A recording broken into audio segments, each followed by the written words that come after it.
Welcome to the Recovery Pod, the podcast for the North East Hants, Farnham and Surrey Recovery College.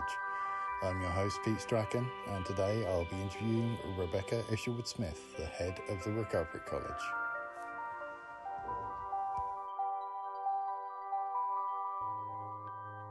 Hello and thank you for joining us. I'm very pleased to have with me today. Make sure your desks are all tidy because the boss is in. It's Rebecca Isherwood-Smith. Hello. Hi Pete. How are you doing? Yeah, I'm good. It's lovely to hear your voice, and yeah, it's been a long week. So I've invited you on today to have a little chat with you about what it is that drew you to becoming part of the role forming our recovery college, and what sort of challenges you've faced over the time. So I'm going to probably give away my age. You're 34, aren't you? Oh, I wish. I graduated in 95 after having done an occupational therapy degree. And when I first started that degree, I was absolutely certain that I'd be doing physical OT. My mum is a physio, and I'd done A-levels in human biology and things like that. And I was well into my sports at that time. So yeah, definitely physical. But after 6 placements in mental health settings, I was like, right, this is a sign. Okay, I'll do it, What I really enjoyed about those placements was the group work, and that real connection with people that I just would not have got if I'd followed my initial plan. Just having that honest, open conversations with people about real things. And I've always really valued working with people in secondary services, when people need that level of support and help. Everybody that I've been in contact with over all these years, it's always an absolute privilege to work with people and for them to let me in very slightly into their world. And I've always felt huge respect for people that have been able to engage in conversations about recovery and what it's like for them and things like that. So that's been a massive thing for me, because that sense of connection with others is one of my biggest values. So when I had all those different placements at uni, that really did help me make decisions about mental health.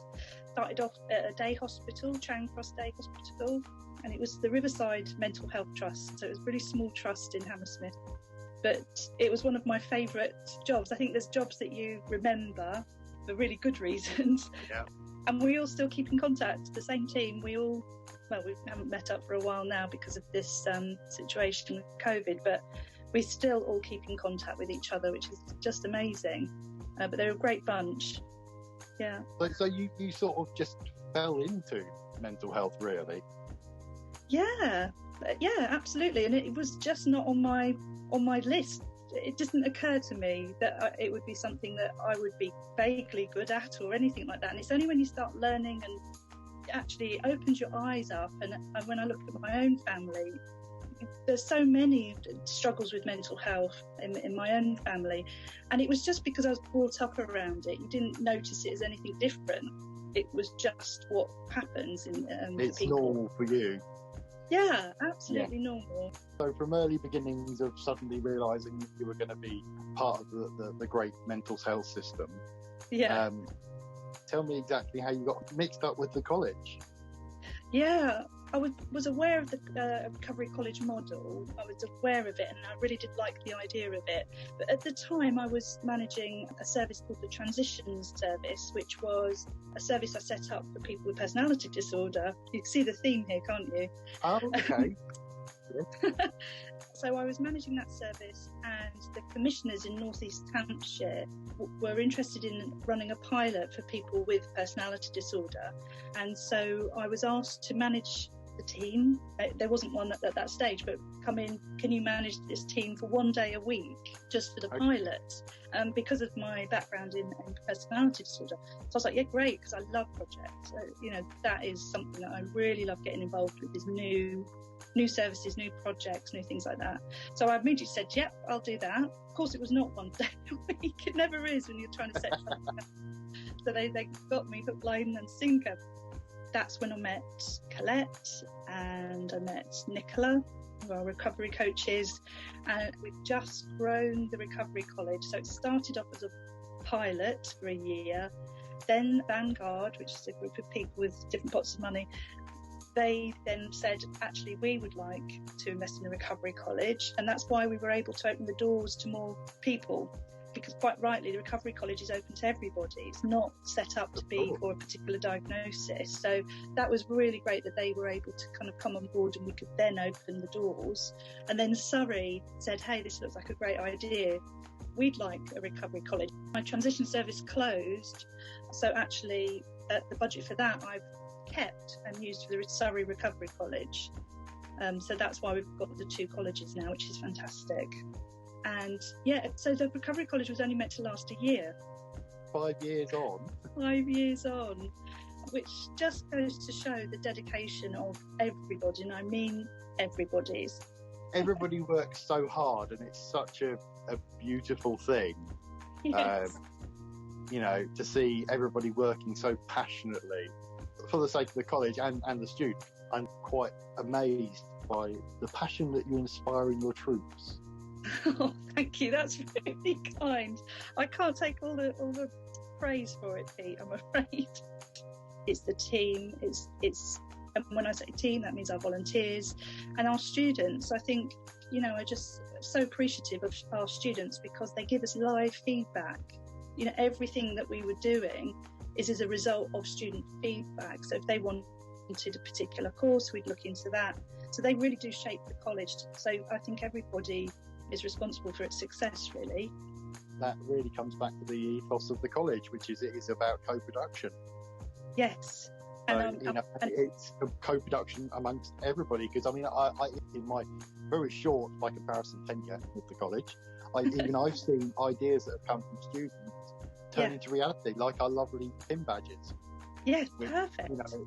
In some services I've been in before, it's been like a focus group or a piece of work that is co-produced, whereas the Recovery College, it's co-produced throughout the whole of it. There is quite a flat structure, if it's not hierarchical, which I really value, because everyone's voice can be heard. It's not like, oh, you're of a particular level, so that means you can go to certain meetings and whatever. It's more about the roles. Is it within your role to know more about such and such? Oh, great, well then you go to that meeting. And that's really empowering in terms of everyone's voice being heard. I can attest to that from a personal level, being invited to various conventions and meetings on a wide variety of subjects, because my voice is valued. Yes. And that's such a wonderful thing. And you're right, it is very empowering. As a volunteer, being side by side with Band 6, Band 7 people, and having as much voice in a project as they do. And in that way, we're not missing something, because you're listening to everybody. And that can make decision making sometimes harder, in the sense that it takes more time because there's more voices to be heard. But at least when you've got there, that is the right decision based on quite a lot of experience in the room. So it just feels a lot more satisfying when we reach decisions like that. Speaking of things that have come out of decisions that were made in conferences and stuff, I understand you're heading up a new project. Are you allowed to talk about it? Yes, I am. I'm working on a personality disorder pathway for primary care, which is a really exciting project because, well, for lots of reasons, it's a project and I love those things, but also being able to do the work which I really believe in, which is building resilient communities, getting people access to things much earlier on before things become so difficult that then people are able to get into the different services, because everyone's got different criteria. So this is really taking it really to ground roots. So this is coming from GP surgeries. So people can go to their GP and then, they have a conversation with them, and then they're sort of signposted. I'm now hearing there's lots of different words describing signposting. The signposting sounds like a bit of a dirty word now, because people think that if you signpost, you give somebody a leaflet and just say, go over there. And of course, people don't do that if they're not feeling great. Or even if they're feeling great, you're like, oh, okay, put that in the drawer somewhere. So we talk more about bridging. It's sort of helping somebody to get there. What are the barriers? Let's talk about those and how can we overcome them? Really getting that person to think about how can they actually get to whatever service or organisation that they're talking about. So we've got lots of different resources for people, but it's going to be looking at a psychoeducational approach, so very much taking on the Recovery College principles. Model, yeah. Yeah, the model. And we'll have recovery coaches and clinicians co-delivering psychoeducational classes to people in primary care. So I'm really excited about this project, and COVID slowed everything right down, so we can't really say when it's going to start, but we're currently trying to do the recruitment. Which must be a challenge in its own right in the current climate. Yes, it's the most weird thing to interview somebody over the Teams. We've got Microsoft Teams we're using. It's very, very strange, but we're managing it.